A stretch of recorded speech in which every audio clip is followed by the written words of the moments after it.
So what's up sa mga kahombre ko dyan? Makagago, what's up man na naman nga pala to. At syempre mga kahombre ko, alam nyo na, today is the day kung saan finally ating matutunghayan ang the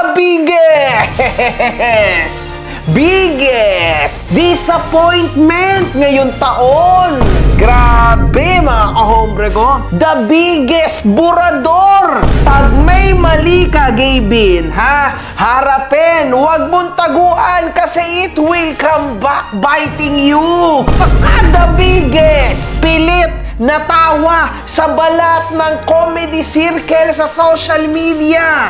Sir Gavin, palakpakan natin ang putang inang to. Hombre ko, follow nyo rin ako sa Facebook page ko. Si Gavin De Rueda Kapinpin o mas kilalang Sir Gavin ay isang Filipino YouTube vlogger mga kahombre ko. Meron siyang 6.82 million subscribers. That's double or even more of double ng sa atin mga kahombre ko, sa atin. Doble, isipin nyo gaano kalaki ang mileage ng tao na ito. That's why this is a batok, no, sa kanya to make him understand na kahit yung simpleng kalokohan niya ay pwedeng mag-turn out as very, very, very heavy and very dangerous. Any acts of him would be very dangerous para sa mga taong nanunood. And this is why nandito tayo ngayong araw na ito. At siya po ay merong tumataginting na 4.6 million followers sa Facebook, mga kahombre ko. Grabe to, napakalakas nito mga kahombre ko, okay? Nakilala ito sa mga videos niya na naglalaman ng pranks, challenges, at syempre yung lifestyle vlog, di ba? Sikat din ito sa pagiging parte ng trio na tinawag nila na Kapinpin Brothers. Kung saan ang mga kapatid niya ang kabilang dito at kasama niya sa mga content niya. And actually, mga kahombre ko, to tell you the truth, sino ba naman po ang hindi bumilib sa istorya ng Kapinpin Brothers? Sino ba naman ang hindi bumilib, no, na nawalan sila ng kanilang ama at sila ay tumayo sa mga sarili nilang paa at hindi sila napasama? Instead, umangat pa sila. Mga kahombre ko, kung hindi nyo pa nalalaman, alam nyo ba na sobrang daling magpayaman ngayon sa trading? Pakita ko sa inyo kung gaano ito kadali. Una mga kahombre ko, pupunta lang kayo mismo sa application na ito called Pocket Broker, which is click nyo lang ang link sa description. Napaka-easy lang. Then mag-register kayo, email, password, at sa promo code, which is ang ilalagay nyo ay WZZT100 para makatanggap kayo ng bonus sa inyong first deposit. Now, after nyong makapag-register ay pumunta kayo rito sa Trade Now. At syempre dapat nakapag-top up na kayo o deposit sa inyong balance. Pwede na kayong magsimulang mag-trade. At pipili lang kayo dito either buy or sell. So in this case, maglalagay ako ng 1,500 pesos and at this rate ay magbabay ako. Aantayin lang natin to saglit. Ayun, profit na tayo. Syempre, meron din tayong demo account dito mga boss. Which is ang gagawin nyo lang ay pumunta kayo dito sa trading option, then click quick trading demo account. Sa demo account na to mga kahombre ko ay pwede kayong mag-practice. Alamin ang laro ng trading with over 130 plus assets offered by Pocket Broker. If tapos na kayong kumita-kita ng malaki sa pag-trade sa Pocket Broker mga kahombre ko, pwede nyo na agad yang i-withdraw. Which is ang gagawin nyo lang ay pumunta kayo dito sa finance option, then click withdrawal. Ayan, pwede nyo ring i-withdraw agad-agad mga kahombre ko through bank transfers, e-wallets, o cryptocurrencies pa with 0% commission. Ano pa ang hinihintay mo? I-click mo na yung naka-pin comment at ilagay mo ang promo code ko WZZT100 para may bonus agad ang inyong first deposit. Pocket Broker. Alam nyo mga kahombre ko, to tell you the truth, ito yung isa sa mga bagay na natutunan ko, no? Sabi sa akin ng asawa ko, mga kahombre ko, kapag ka daw may nawala sa buhay mo, let's say asawa mo, tatay mo, nanay mo, doon mo makikita yung totoong halaga ng tao na nawala sa'yo. In this case, nung nawala ang tatay ng Kapinpin, ang nangyari sa kanila, yumaman sila. Ibig sabihin, mga kahombre ko, napakabuti nung ama nila. Palakpakan natin ang ama ng Kapinpin Brothers. Anyway, ibig sabihin, legitimate, mga kahombre ko, na solid talaga yung ama nitong mga to. Kaya mahal na mahal din nila, and actually, nag-start na rin ang publiko na mahalin ito. Yan ang totoo dyan. Kaso lang, mga kahombre ko, labas na to, yan lang yung medyo history niyan, okay? Labas na ito kasi meron tayong issue dito. Ayun yung motibo bakit ako nandito. And it breaks my heart too. Kasi talagang pinapanood ko din to mga ito. No? And they are my dose of happiness too. Pero ito, kailangan natin itong gawin for work and for the money. Anyway, ito kumakalat ngayon, mga kahombre ko, ang issue ukol kay Sergey Bin, kung saan nagawa nitong katatawanan ang paggamit ng bata sa isang content nilang may pamagat na slide na kinauukulan ng sex chair. Sa content na ito, nagawang biru-biruin ni Sergey Bin ang pangyayari at nagawang ipaslide ang bata doon sa sex chair. So ito po ay dinilit na ni Sergey Bin, mga kahombre ko. Ito yan, mga kahombre ko Ito po ay sobrang pangit na situation. Kasi hindi to biro itong ganitong klase ng content, no? Maybe you understand, no, sa utak ng ibang content creators, madalas po nilalamon niya ng sistema. Kasi, tingnan nyo, tulad niya, consistent yung views, consistent yung reactions. So, hindi niya na yan naiisip na maybe this is bad. Kasi kung titingnan nyo, inedit nila yan, in-upload nila. So, marami yan na chances nila na i-check, di ba? Pero hindi na nila to naisip knowing na maganda yung fanbase nila and also tuloy-tuloy lang. Kaso lang, mga kahombre ko, this is super foul. You just can't do this thing. Kasi tingnan nyo tong batang ito, ilang taon lang po ito, and yet, pinapa-slide niya dito. Alam nyo, mga kahombre ko, ganito kasi yan This shouldn't be that bad kung hindi ito sex chair. Gets nyo? Kung ibang klase ito ng upuan, it's fine. Kaso lang, mga kahombre ko, ito hindi okay. Lalong-lalo na, dapat, Sergey Bin, ikaw mismo ang may alam nito dahil ikaw yung one of the biggest social media influencer sa buong Pilipinas sa panahon na to. Sa tingin ko, pagkatapos ni Malupiton, mga kahombre ko, there's this guy. Or maybe, mas angat pa to kay Malupiton sa ngayon. I think so. And then, hindi mo naisip itong sitwasyon na to or naisip mo after mong i-edit tas na-upload mo na. So, you have almost, meron kang 3 steps bago ito lumabas sa social media. Ni-record mo, inedit mo, at in-upload mo. So, meron kang 3 times mo siyang pwedeng pag-isipan. And yet, in-upload mo pa rin, and syempre, dahil nakita mo na nababash ka na, binura mo na lang. And alam nyo, mga kahombre ko, yung pinakapangit sa lahat, yung pinakaayoko sa lahat, yung tao na hindi nahingi ng pasensya. Kasi kung humingi ka ng pasensya, Gaybin, wala sana tayo dito.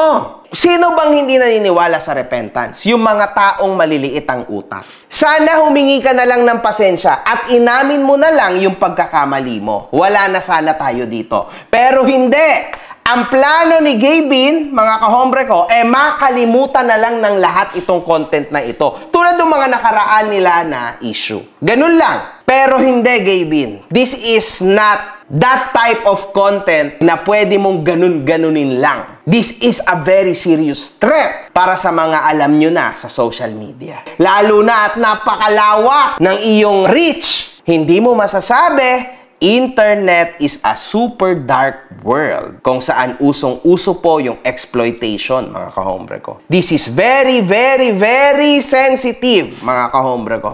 Para sa mga hindi nakakaalam, no? Kasi baka syempre kung ano-ano sabihin ninyo, no? Hindi po pwede na wala siyang supporters. Meron yan. Ipapaliwanag ko sa inyo ng konti, no? Kasi actually ngayon ko lang din to nakita and ngayon ko lang to natutunan, no? Para sa mga hindi nakakaalam, itong erotic furniture or mas tinatawag nilang sex chair ay designed na makatulong for love making. Mayroon isang concerned citizen ang naglabas ng matinding pagkakadismaya matapos mapanood ang video na ito at isinaad na teacher ka pa naman, pero para kang walang pinag-aralan, nakakadiri ka, exploitation na ito. Hinimok rin ng netizen ang DSWD, Women and Children Cybercrime Protection Unit at PNP Women and Children Protection Center na imbestigahan ang nasabing insidente sapagkat marami ang nagalit dahil sa posibleng panganib at kawalan ng respeto sa bata. At isa pa, mga kahombre ko, para sa mga taong nagsasabi na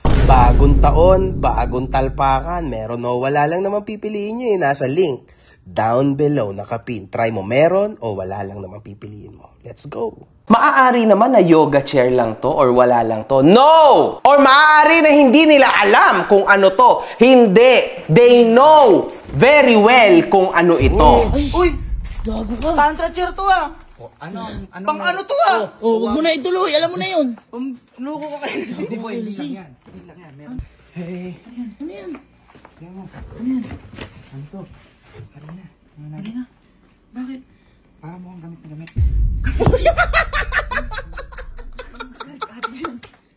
Oh, parang daw. Slide dyan. Oh, sige. Slide ka na. Slide dyan. And ito pa yung masaklap dyan, mga kahombre ko. I think ilang araw na yung nakalipas since nabili nila itong erotic chair na ito, no? Ang tanong, mga kahombre ko, hindi pa ba nila ito nagamit nung umupo na yung bata dyan? You never know, mga kahombre ko. We will never know kung iisipin mo, this is a big no. This is a no-no, mga kahombre ko. Grabe to. Could you imagine? Kasi they know exactly kung ano to. Yun ang nakakatakot, mga kahombre ko. They know it very well kung saan ginagamit itong chair na ito. Ukol sa video nila. So, wala siya talagang excuses. No excuse here. Hindi ko nga alam kung magsosorry man ito si Gabin. Would this be pardoned? Hindi ako sure because this is a kid. Mas malala pa po ito sa issue ng Bini, mga kahombre ko. Kasi may action talaga to. At gamit mismo yung bata. On top of this erotic furniture na no one knows kung nagamit na. Ba't mo ba binibili ang isang gamit? Kaya nga gamit para gamitin. Hindi para gawin display. No. Lalo na at sofa to, furniture to, di ba? You use this. Nakakasuka, man. Tama nga yung comment, no? Nakakadiri ka. And isa pa, mapapaisip ka, teacher ka pa naman. How can you even think of this, man? Teacher, tas maisip mo to, I don't know, man. Ewan ko. This is actually a major disappointment, no? Sumabay pa siya sa politics na super disappointing. Grabe, man. Hindi mo to ina-expect kay Sir Gabin. Ang ina-expect ko actually, sa video na to, tanggalin niya yung bata. Instead, ang ginawa niya, 2 beses niya pa pinaslide. And then, pinagtatawanan nila. Both of them, pinagtatawanan nila. Niya at nung Allen, itong situation na to. This is not even funny, mga kahombre ko. Slide ka na. Slide dyan. This is very serious. This is a serious matter. Grabe to. Mas fakta pa to kaysa dun kay Yana. Sa totoo lang. Hindi lang talaga to nag-trend kasi binura agad, tas natabunan siya ng politics. Pero real talk, mga kahombre ko, eto mas grabe to kaysa kay Yana. Bata talaga to on top of an erotic chair. Ayon sa iba't ibang mga netizens na nagagawa pang ipagtanggol pa rin siya ng mga fans, tulad ng sinasabing yoga chair lamang ito at hindi sex chair. Eto, mga kahombre ko, grabe tong sinabi ng netizen na ito, no? Regardless for yoga chair o whatsoever yan, ginagamit nila yan sa content nila as sexual joke. Kaya how come hindi nyo alam kung anong ini-imply ng content nila? Also, ang point lang naman, hindi dapat nila i-include sa content yung bata. Naging alarming dahil sinama sa inappropriate jokes yung bata. Tama! Kasi everybody's adult there. So wala namang problema doon. Ang problema doon, isinama yung bata. Sino ba nagsabi na sex chair yan? Yoga chair yan, pero ginagawa nilang sex chair. Pero kung makitid naman talaga utak mo at salat ka sa kaunting kaalaman, ganyan talaga, boboses ka talaga. Eto, sabi ng fan niya yan. Eto naman ang pambanat dito. Kung totoong yoga chair lang yan, bakit may punchline? Bakit may comedic framing na halatang may double meaning? Kahit bata magegets yon. In this case, the chair has been widely popularized online as a sex in memes, videos, and adult content. Let's not pretend innocence when the whole setup was designed to provoke laughter through innuendo. Intent plus context equals interpretation. And as adult, especially content creators, you don't get to play dumb when people point out real harm. Oh my God, man, ang lalim nito. In the first place, protecting children should never be up for debate. Lalo na when we know how dark, ito sinasabi ko, how dark the internet can be. The moment you upload something online, you are accountable for how it can be perceived, misused, and affect others. You can't always control perception, but you can always choose responsibility. Wow! Iyan na yun, mga ka-hombre ko. See? Ang kinaka-worry ko lang, masyado na i-expose si Sky as a girl child sa mga tropa na lalaki or kahit kay Sir Gaby na lang. Hindi kaya maka-experience yung bata ng abuse or unnecessary touches of a man adult surrounding her, na which is unaware pa sa kanyang murang edad? Madaming mga untold stories of some victims of child molestation ang mga kabataan na nasa pangangalagaan na ngayon ng DSWD. If you will just investigate or review their cases like Uncle Ni's experience, I just want to voice out my concern as a foster mom. This is quite a serious thing or content. Hindi po siya biro-biroan. And one thing is for sure, hopefully kumalat ito kasi dahil sobrang lawak ng kanilang fanbase, baka po mamaya gayahin na pwede pala itong ganito. Ganyan po ang mga Pilipino content creator. Normal lang yan na gagaya kung ano yung patok. Grabe to. This is very, very harsh and this is very, very disturbing para sa akin, no? Kasi lalo na ako, grabe. Ayoko yung mga ganyang stuff, man. Kayo! Anong masasabi nyo, mga kahombre ko? This is a very disappointing day for me. This is super, super disappointing. Grabe. Lalo na isa sa mga malulupit na content creator ngayon po-point out dahil sa katangahan na ginawa niyang choice sa kanyang content. One love. Good fucking vibes.